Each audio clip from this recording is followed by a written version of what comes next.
Salut, c'est Tom de la Photo Avenue. Alors aujourd'hui, c'est la revue photo du mois de novembre 2023.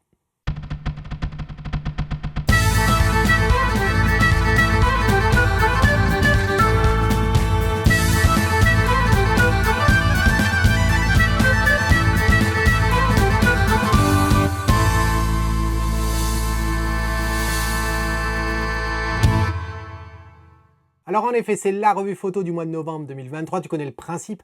Certains des membres de les classes argent ou or peuvent m'envoyer des photos pour soit une revue privée, donc jusqu'à 2 photos par mois, ou bien une revue publique pour laquelle je fais cette vidéo et que je mets sur la chaîne.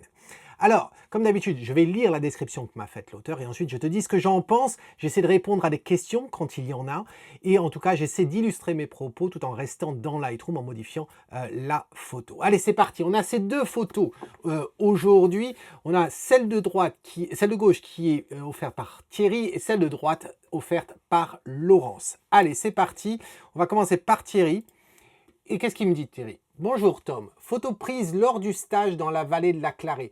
J'aime bien cette lumière qui effleure les cimes des arbres. Photo non recadrée, pris à 70 mm, f11 à 1/10 de seconde et ISO 100. Alors, je comprends tout à fait, hein, Thierry, que tu nous dises que tu aimes la lumière transversale qui passe ici, qui éclaire la cime des arbres. Je t'avoue que j'ai passé pas mal de temps sur ta photo parce que j'étais quand même assez embêté.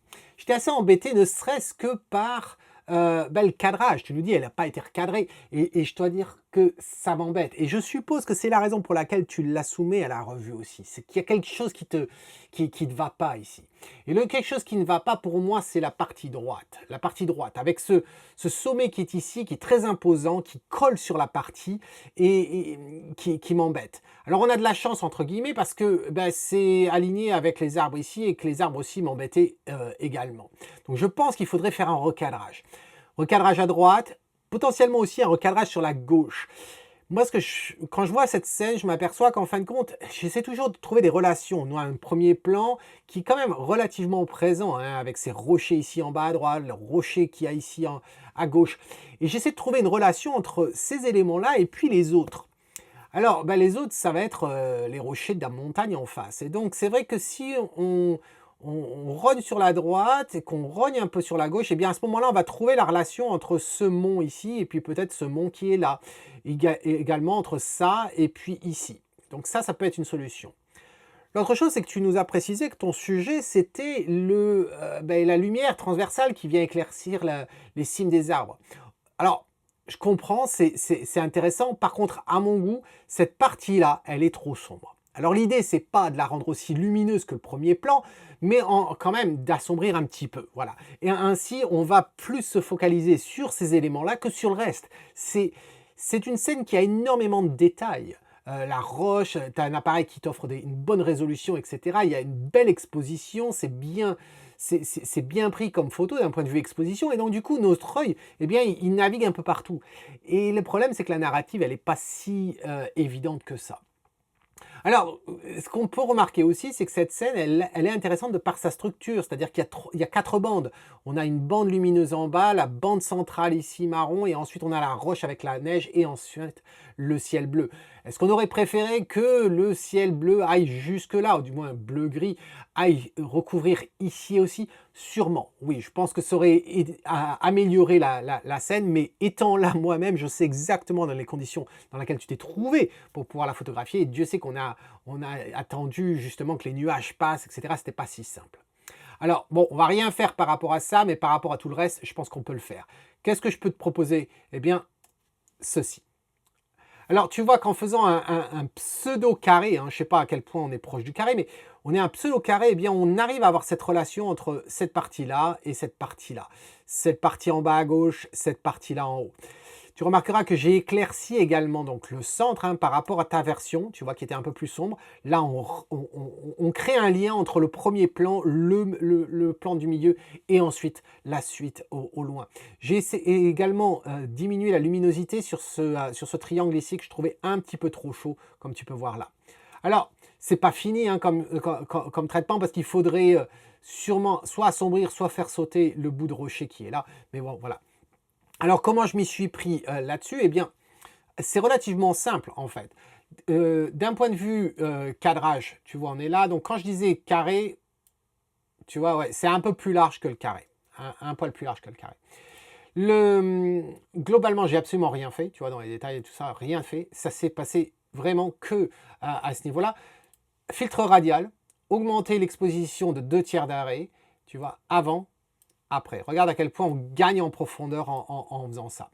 Et ensuite, eh bien, c'était le fameux triangle dont je te parlais. Regarde, on a récupéré un petit peu de détails sans trop le baisser afin de garder quand même un sens de réalisme entre les deux. Donc si je te mets les deux photos côte à côte, ah, il veut pas, on va le faire autrement. Eh ben, il veut pas le faire.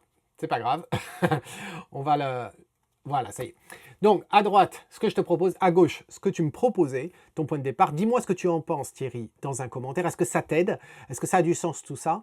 Et toi qui n'es pas Thierry et qui regarde cette vidéo, si tu as la moindre suggestion à faire pour Thierry, ben, n'hésite pas à la faire dans un commentaire sous la vidéo, s'il te plaît. Voilà, c'était Thierry. Deuxième photo, c'est Laurence. On va rester sur la montagne quand même. Regardons ce qu'elle nous propose. Salut Tom, voilà ma photo pour le mois de novembre. C'est un paysage que j'aime beaucoup. Là, on était à l'heure dorée, mais malheureusement, le soleil était déjà bien voilé pour donner vraiment cette couleur chaude. La brume était en train d'arriver. J'aime cette ambiance. Peut-être qu'on aurait aimé voir un peu plus le bas des sapins, mais à cause du premier plan qui me gênait, je n'ai pas pu cadrer plus bas. Alors j'ai essayé de descendre dans le pâturage, mais le point de vue était trop bas et on ne voyait plus la profondeur du paysage. En plus, cette photo a des couleurs très bizarres, un peu magenta à l'avant-plan et vert derrière. Quel conseil peux-tu me donner? Alors, Laurence, je comprends tout à fait pourquoi tu aimes cette ambiance-là. C'est pas la première fois d'ailleurs que tu nous soumets une photo dans cet univers-là. C'était peut-être en début d'année. J'essaierai de mettre le lien si je le retrouve. Parce que je t'avais donné un tuyau qui, à mes yeux, est assez intéressant. À l'époque, tu voulais faire ressortir le froid, de l'hiver, de la neige, etc. Et qu'est-ce que je t'avais dit? Je t'avais dit que tu as plus intérêt à pousser la température vers du bleu que vers du jaune. Et je pense que ça, pour les photos hivernales, etc., ça aide l'ambiance.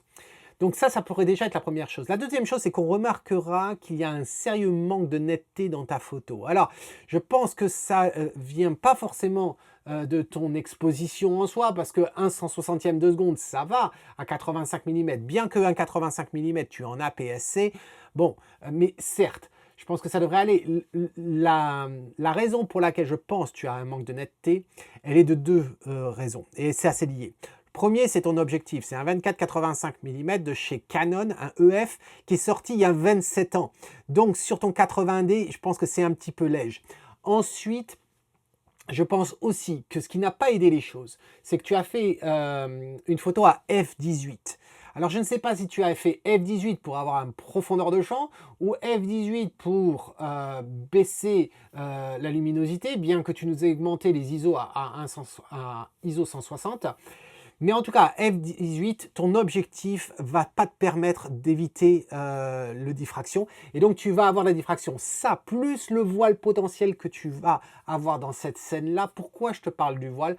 Parce que même si tu dis que le soleil est derrière les nuages, il est assez puissant pour avoir créé des ombres. Donc, ça nous fait quand même une lumière relativement dure sur la scène. Regarde l'ombre de la maison ici, l'ombre derrière les sapins, l'ombre ici. Et donc, ça nous fait un voile entre toi et le restant de la scène, plus la brume qui a au loin, le brouillard. Et donc ça ne va pas aider pour la netteté non plus. Voilà. Alors c'est vrai que tu as des couleurs qui partent un peu dans tous les sens. Malheureusement, sur le JPEG, je ne peux pas faire grand-chose. Tu nous parlais de le premier plan, si on aurait aimé voir un peu plus le bas des sapins, oui, mais bon, c'est comme ça. Je pense que j'aurais préféré que tu te déplaces un peu plus sur la gauche si ça avait été possible. Pourquoi? Parce que la scène qui est la plus intéressante, c'est vraiment celle au loin. Celle de devant, elle n'est pas si intéressante que ça. La maison comme ça ici, là, elle n'est pas si intéressante que ça.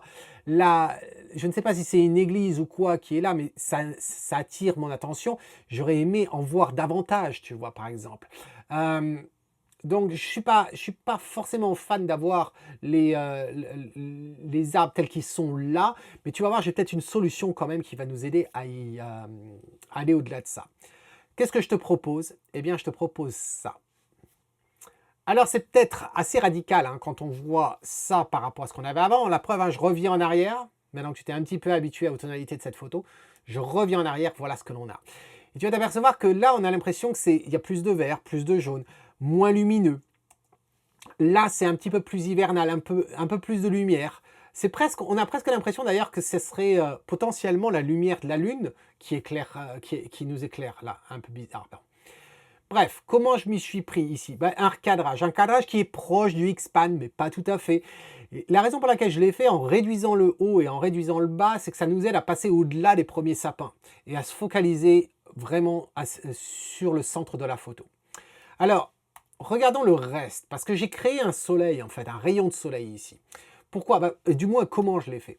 Je l'ai fait pour gagner en profondeur.